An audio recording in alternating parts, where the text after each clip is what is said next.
తిరుపతిలోని పూరి జగన్నాథుడి ఆభరణాల గురించి, ఆ ఖజానా గురించి రకరకాలుగా చెబుతూ ఉంటారు.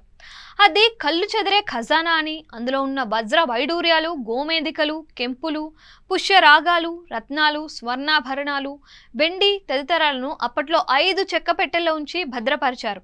వీటిని చివరిసారిగా 1978లో లెక్కించారు. ఈ నేపథ్యంలో సుమారు 46 ఏళ్ల తర్వాత తిరిగి లెక్కించనున్నారు. కళ్ళు చెదిరే ఖజానాగా చెప్పే పూరి జగన్నాథుడి భాండాగారాన్ని త్వరలో తెరవనున్నారు.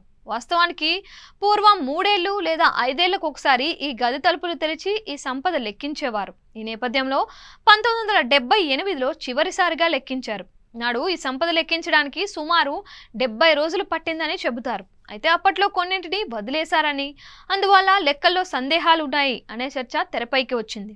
ఈ నేపథ్యంలో దాఖలైన పిటిషన్పై విచారణ జరిపిన హైకోర్టు ఆ భాండాగారం తెరిచి సంపద తిరిగి లెక్కించాలని ఆదేశించింది. ఈ తీర్పును సుప్రీంకోర్టు కూడా సమర్థించింది. ఇదే సమయంలో వర్షపు నీరు లీకై గోడలు బీటలు వారుతూ ఉండడంతో మరమ్మతులు చేయాలని 2019లోనే పురావస్తు శాఖను ఆదేశించింది. దీంతో 2019 ఏప్రిల్లో నాటి నవీన్ పట్నాయక్ సర్కార్ నియమించిన 13 మందితో కూడిన అధ్యయన సంఘం తలుపులు తెరవగా రహస్య గది తాళపు చెవి కనిపించలేదు. దీంతో ఆ వ్యవహారం అక్కడితో ఆగిపోయింది. ఈ నేపథ్యంలో మరమ్మతులకు ఎలాంటి చర్యలు తీసుకోవాలో అధ్యయనానికి ప్రభుత్వం జస్టిస్ రఘువీర్ దాస్ కమిటీ నియమించింది.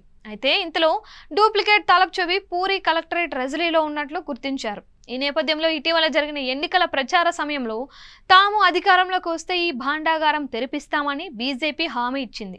ఆ హామీకి కట్టుబడి retired judge justice Vishwanath Rath అధ్యక్షతన 16 మందితో కమిటీ వేసింది. దీంతో సుమారు 46 ఏళ్ల తరువాత ఈ నెల 14న ఈ భాండాగారాన్ని తెరవనున్నారు. ఈ సందర్భంగా ఆభరణాల లెక్కింపుతో పాటు అవసరమైన మరమ్మతులు చేపట్టనున్నట్లు చెబుతున్నారు. ఈ సందర్భంగా స్పందించిన జస్టిస్ రథ్ భాండాగారం తెరవడంతో పాటు సంపద లెక్కింపు, ఆభరణాల భద్రత, మరమ్మతులపై ప్రభుత్వానికి నివేదించనున్నట్లు వెల్లడించారు. ఈ సమయంలో కలెక్టరేట్లో ఉన్న తాళం చెవితో తెరుచుకోకపోతే తాళం కప్ప పగలగొట్టి తెరవనున్నారు.